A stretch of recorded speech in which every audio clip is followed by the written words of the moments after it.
Nou, fijn dat we elkaar kunnen spreken. Op de eerste plaats, hoe gaat het met u? Ja hoor, prima. Ja? Ja, zeker. Morgen is de laatste dag van uw periode als voorzitter van het CFT. Hoe kijkt u terug op de afgelopen jaren? Ja, het is heel intensief geweest, is het, zonder enige twijfel. En ook, ik denk dat we ook wel een aantal dingen met elkaar voor elkaar hebben gekregen. Daar gaat u het ongetwijfeld over hebben. Intensief ook door bijvoorbeeld de orkanen Irma en Maria in de bovenwinden. En uiteraard ook de coronacrisis. Die heeft toch een belangrijke wissel getrokken op het toezicht in het begrotingstoezicht in de afgelopen 3 jaar. Is dat ook de reden waarom u een paar maanden eerder ermee ophoudt dan gepland? Dat het zo intensief is? Nee, dat is geen reden. Kijk, de reden is dat ik ben ook naast voorzitter van het CFT, ben ik ook leraar aan de Vrije Universiteit. En er zullen in het voorjaar een aantal reizen plaatsvinden die met mijn leraarschap te maken hebben. En dat kun je niet combineren met het voorzitterschap van het CFT.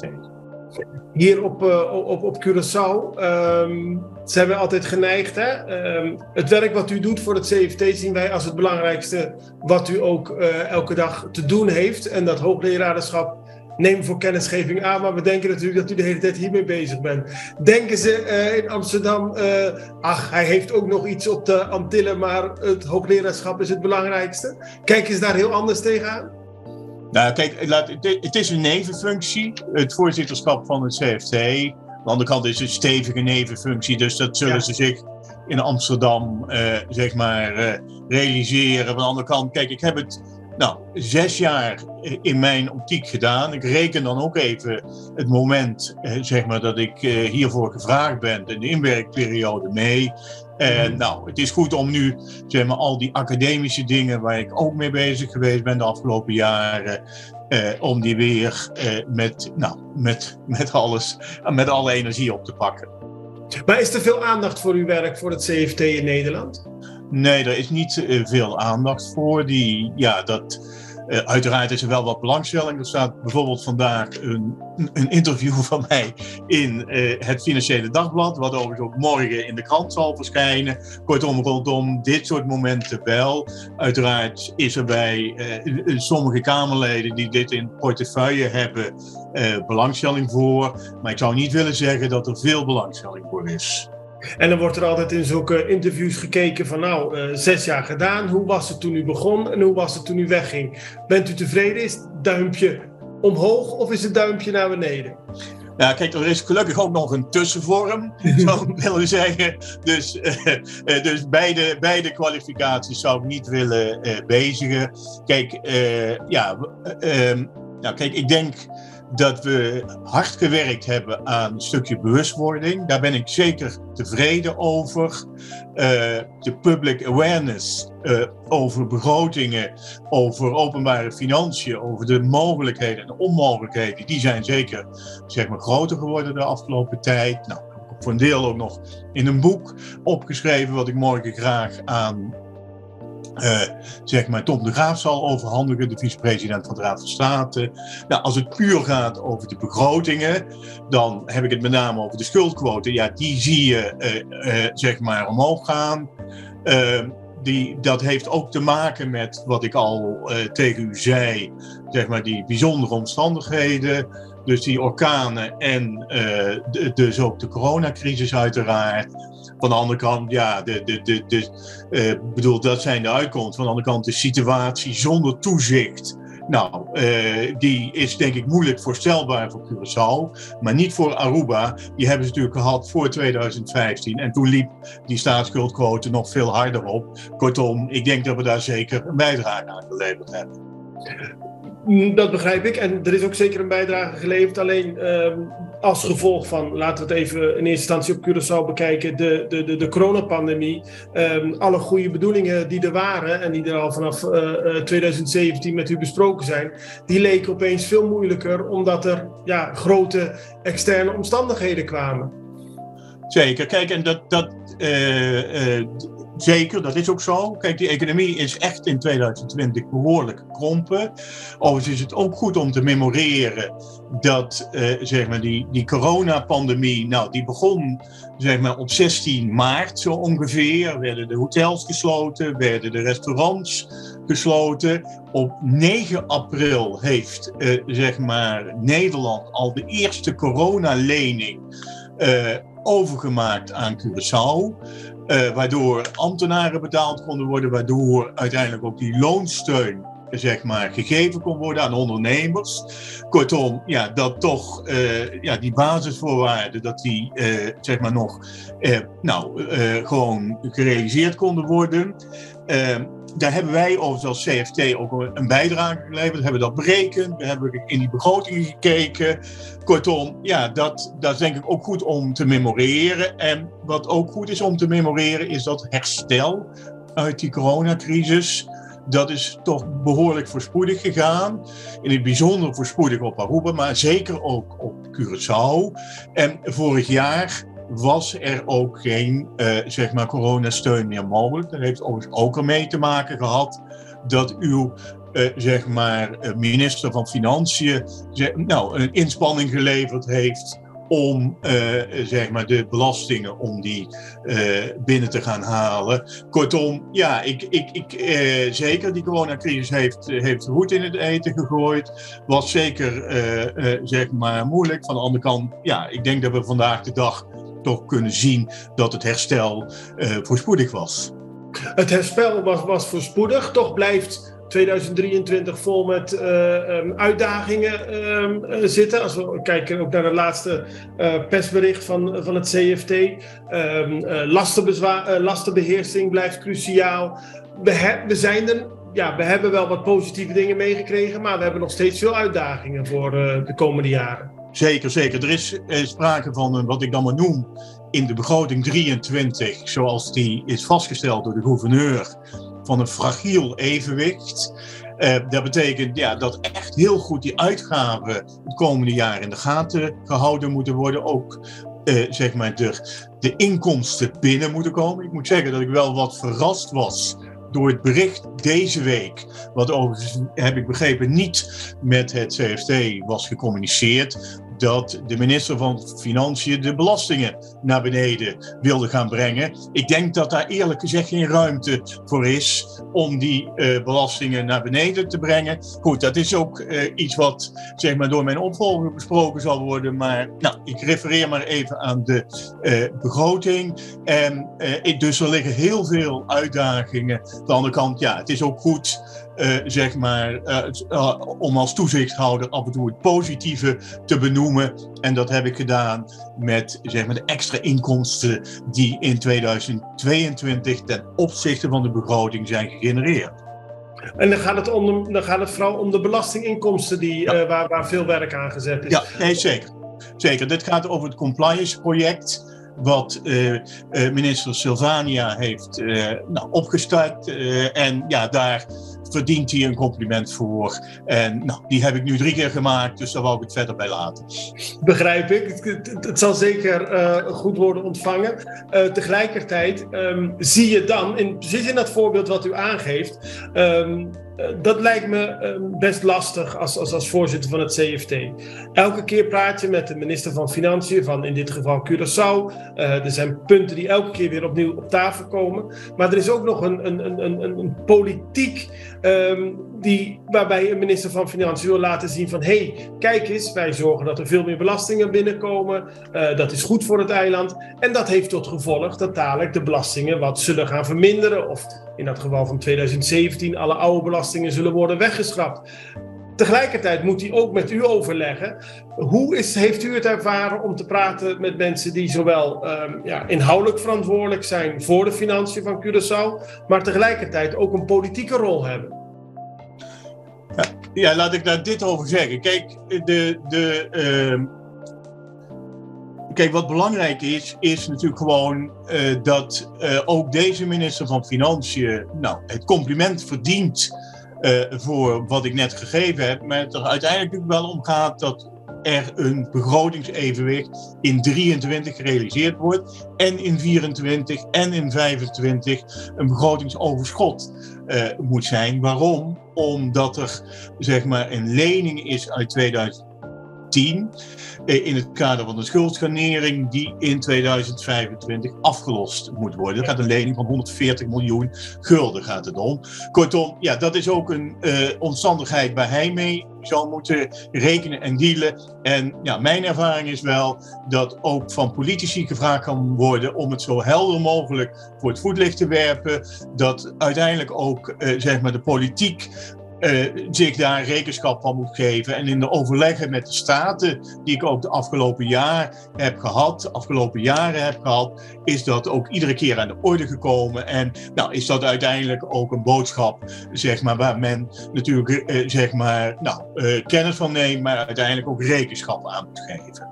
Maar ik bedoel, dat begrijp ik, maar als u met de minister van Financiën overlegt, gaat dat over heel veel woorden. De brieven beslaan soms 10 kantjes die u naar elkaar stuurt. Maar tegelijkertijd zijn er Facebook-posts van minder dan 20 woorden, waarin ook een deel van het beleid naar het publiek wordt gebracht. Dat zijn heel verschillende dingen. Ja, dat kan. Kijk, natuurlijk, we leven in een tijd waar die sociale media een steeds grotere rol spelen. Daar neem ik ook kennis van. Daar maak ik ook af en toe gebruik van. Aan de andere kant, ja, kijk, het zal nog wel even duren voordat een begroting in zijn totaliteit in een Facebook-post is te gieten. En ik ga maar niet in op alle uitingen op Facebook, want dan zou ik er nog een dagtaak bij hebben. Maar u heeft niet met uw opvolger gesproken over het feit hoe zij kan communiceren via Facebook-berichten met het publiek op Curaçao? Nou, kijk, dat zou u aan mijn opvolger moeten vragen.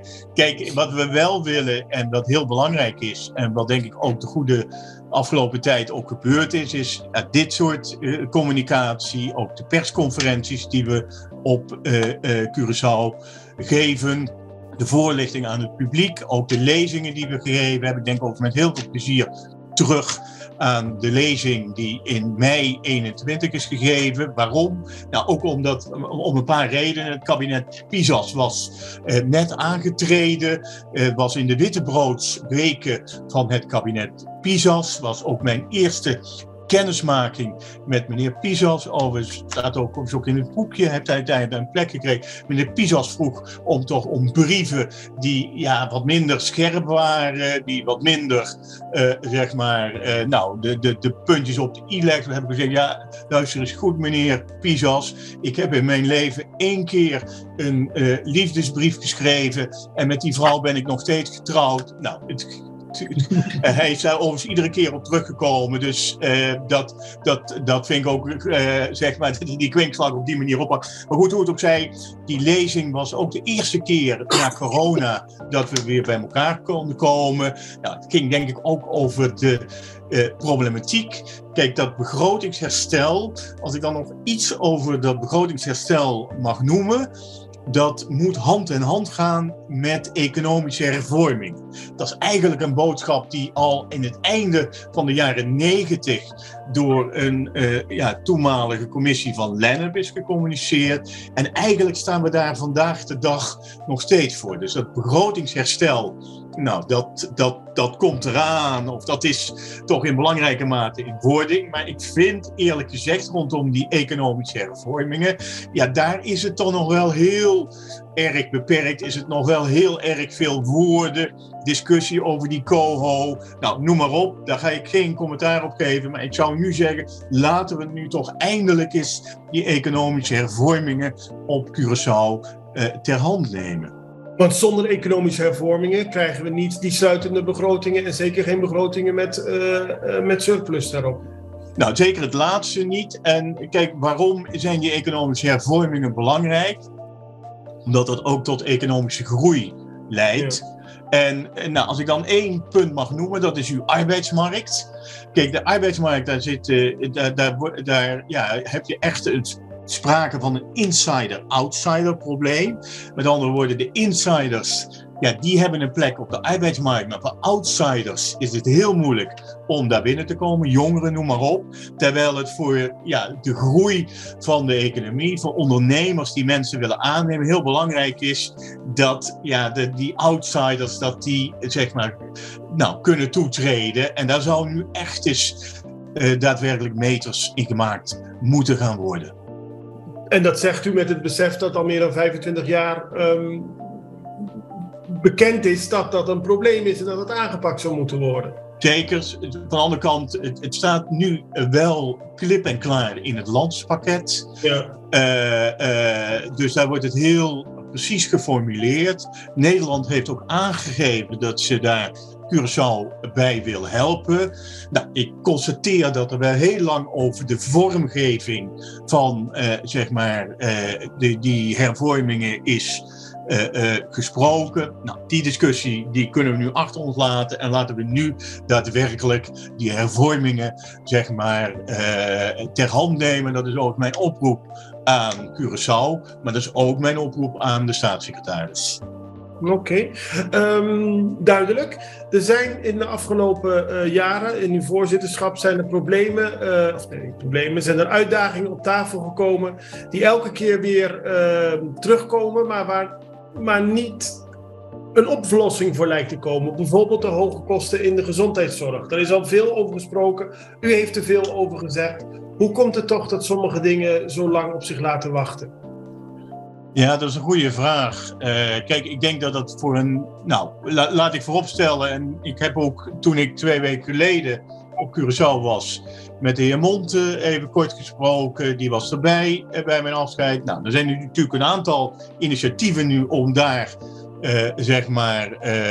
stappen in te zetten. Eén ding moet klip en klaar zijn, dat de huidige situatie met een ziekenhuis wat exploitatielasten heeft, 70, 80 miljoen hoger dan het oude CEOS ziekenhuis. Dat is geen bestendige situatie. Dus er zal gekeken moeten worden waar besparingen gegenereerd kunnen worden.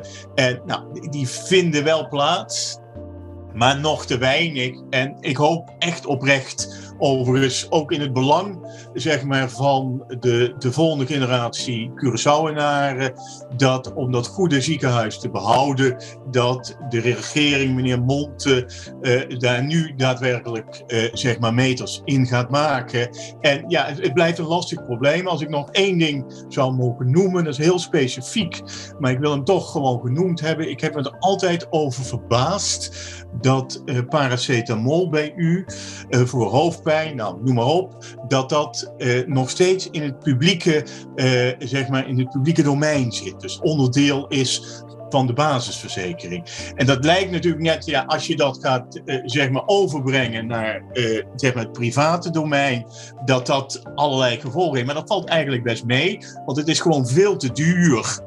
Is het op dit moment. Je betaalt 4 gulden betaal je voor een pakje paracetamol van 20 tabletten.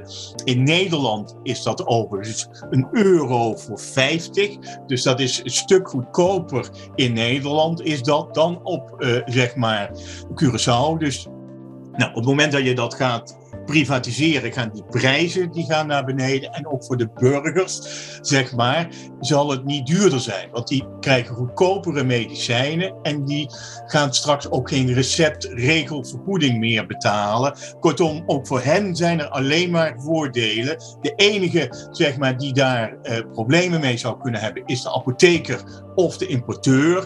Maar in alle respect, die verdienen al behoorlijk wat geld. Dat zijn ook de mensen met behoorlijke salarissen. Dus ik zou willen dat daar nu eindelijk, stond overigens ook al in het rapport van de heer Monte in 2018. Laten we daar nu echt meters maken en ervoor zorgen dat die torenhoge zorgrekening in Curaçao nu daadwerkelijk naar beneden gaat. Voor de goede orde, u heeft het vaker gezegd en het probleem is langer bekend. We hebben een commissie Monte die ook allemaal dingen op papier heeft gezet. Uiteindelijk is dit toch gewoon een kwestie van de regering moet een beslissing nemen, ja of nee? Zeker, dat is het ook. En dit verbaast me wel dat dit zeg maar, nou, ik heb het compliment gemaakt over de inning, maar hier verbaast het me dat men zo lang daarover doet. En hier dit zijn eenvoudige besluiten die heel snel genomen kunnen worden. Ik vind dat er te veel gepraat wordt. Maar goed, ik mag hopen dat hier toch op de korte termijn echt daadwerkelijk stappen gezet zullen worden.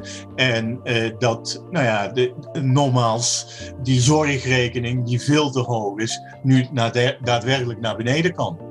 Ik zeg het ook, dat is een beslissing die de regering moet nemen, omdat tijdens de persconferenties met u soms collega's eigenlijk vroegen: waarom regelt u dat niet? Waarom zorgt u niet voor bepaalde maatregelen? Maar de rol van het CFT is enkel om punten aan te geven, niet om dergelijke beslissingen te nemen. Nee, kijk, Curaçao is een autonoom land, autonoom en trots land in het kader van het Koninkrijk. En ja, dat betekent ook dat je dit soort besluiten zelf gaat nemen. Nogmaals, ja, ik zie ook, daar ga ik morgen overigens ook mee van gedachtenwissel. Staat er weer een jonge generatie staat er klaar. En in het belang van die generatie zou ik nu zeggen: pak nu eindelijk eens dit aan en voer uit. Dank u. Uw opvolger, heeft u al gesproken met uw opvolger over wat een leuke functie dit is?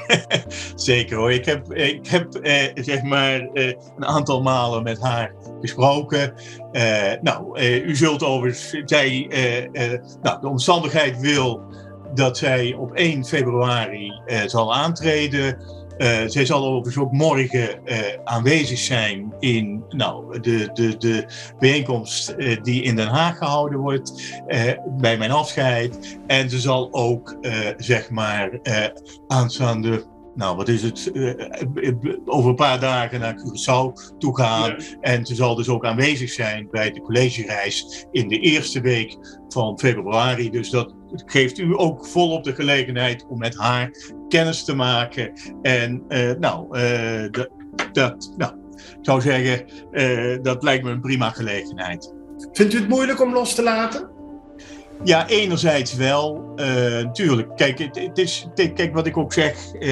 Ik heb het met heel veel energie gedaan. Met heel veel, inzet, betrokkenheid. Tuurlijk, van de andere kant is het ook denk ik goed om dit niet heel lang te doen. Want het is ook goed dat een ander een aantal van die hardnekkige issues waar u het over had bij de kop neemt. En kijkt hoe dat verder kan komen. Dus maar goed.